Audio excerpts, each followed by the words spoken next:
Good morning friends. So today we are going to see the middle part of the norma basalis, which is present in between the two lines, the one which is drawn at the posterior border of the palate, hard palate, and one at the anterior margin of the foramen magnum. We divide the middle part of the norma basalis into two areas. One is the median area and one is the lateral area. So the median area will have two bones, one here, one which is broken over here, and a very thin plate of bone, that is the vomer bone, and the bony bar which is formed over here, that is by the fusion of the body of the sphenoid and basilar part of the occipital bone. So the vomer bone over here has two margin. One is the upper margin and the lower margin. As this is, we are seeing the skull from the inferior side. The here one is the upper margin of the vomer bone and here is the lower margin. So the inferior margin fused with the hard palate of the skull. The upper margin will diverge into two thin lamina, which is called as the ala of the vomer bone. This one will fuse with the body of the sphenoid over here and form the scintillasis variety of the suture. The ala of the vomer bone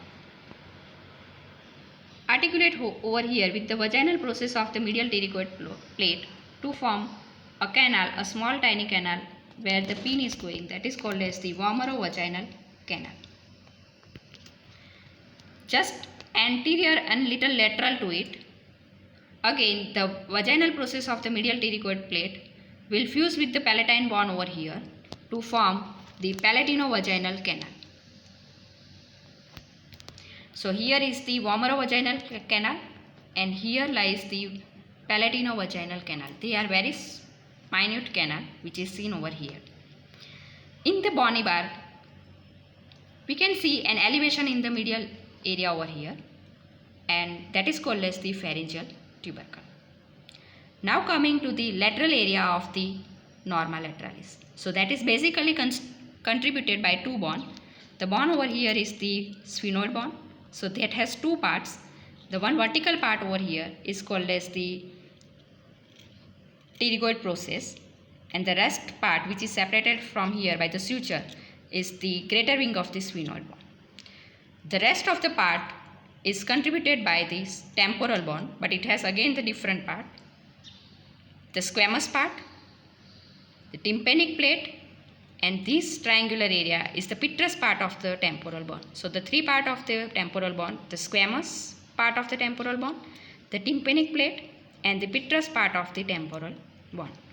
Now let's start with the description. This is the pterygoid plate. So we can see the pterygoid plate is fused anteriorly and it is separated posteriorly from the posterior surface of the body of maxilla by a fissure which is called as the pterygomaxillary fissure. Behind the pterygoid process is separated by a deep fossa which is known as the pterygoid fossa, and it divides this into two thin plates, the medial plate and the lateral plate. Both the plate has the medial surface, lateral surface and free posterior border. Now the medial plate posterior border at upper part will diverge to enclose a depression which is called as the scaphoid fossa, and in the lower part it has a projection which is going towards laterally, and that is called as the pterygoid hamulus. The lateral pterygoid plate has again a medial surface, lateral surface and the posterior surface. Sometimes in the posterior surface we can see a projection that is called as pterygospinous process. The greater wing of the sphenoid bone, this is the greater wing of the sphenoid bone. It is pentagonal in shape and has 5 borders. Its anteromedial boundary is continuous with the pterygoid process. The anterior boundary will form the infraorbital fissures. The anterolateral boundary will form the infratemporal crest. Here. The posterolateral boundary fused with the squamous part of the temporal bone, and the posteromedial boundary here will fuse with the petrous part of the temporal bone. The junction of the posterolateral and posteromedial boundary, we can see a projection here that is called as the spine of the sphenoid. the posteromedial boundary where it meets with the petrous part of temporal bone, we can see a deep sulcus that is called as sulcus tubi, and that lodges the cartilaginous part of the auditory tube. Auditory tube is a tube which connects the nasopharynx with the middle ear. It has two parts, bony and the cartilaginous part. The bony part lies within this inside, that is the petrous part of temporal bone, and the cartilaginous part lies in this sulcus, that is called as sulcus tubi. Near the margin of the posteromedial part of the greater wing of sphenoid, we can see multiple foramen. The one which is oval shape and larger is called as the foramen oval. Posterolateral to foramen oval, a small circular foramen is there, that is called as foramen spinosum.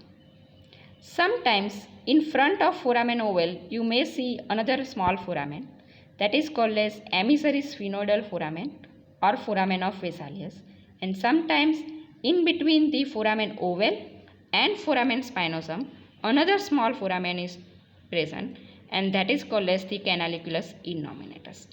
The emissary sphenoidal foramen and canaliculus innominatus may present sometimes. Now coming to the squamous part of the temporal bone. So squamous part of temporal bone fuse here with the greater wing of the sphenoid by a suture. It shows a fossa over here which is called as the mandibular fossa.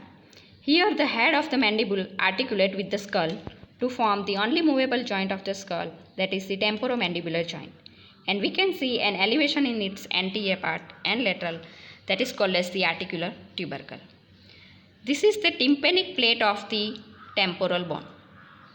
Now, the squamous part of temporal bone is separated from the tympanic part of the tympanic plate by a squamotympanic fissure, but this fissure is further divided by a tegmen tympani, which is a part present in the middle cranial fossa. It sends a vertical thin lamina here, and this divides this squamotympanic fissure by a tegmen tympani vertical bond, which is a part of petrous bone. So it forms the anteriorly petrosquamous fissure and posteriorly petrotympanic fissure. So basically this squamotympanic fissure is divided by a tegmen tympani plate into the petrosquamous fissure in front and petrotympanic fissure in posteriorly. The tympanic plate is triangular in shape with the apex directed medially. The base will form the anterior, floor and part of the posterior wall of the external acoustic meatus. The anterior wall will contribute in the formation of the mandibular fossa over here. The apex is towards the medial side, and its posterior surface will enclose a process that is called as the styloid process. Now this triangular projection here is called as the petrous part of the temporal bone. It has an apex directed towards the midline, and here it shows an irregular large foramen that is called as the foramen lacerum. Foramen lacerum, next to foramen lacerum, little bit posteriorly here we can see a one opening, that is the opening of the carotid canal. And the fissure which is present over here in between this is the petro-occipital fissure.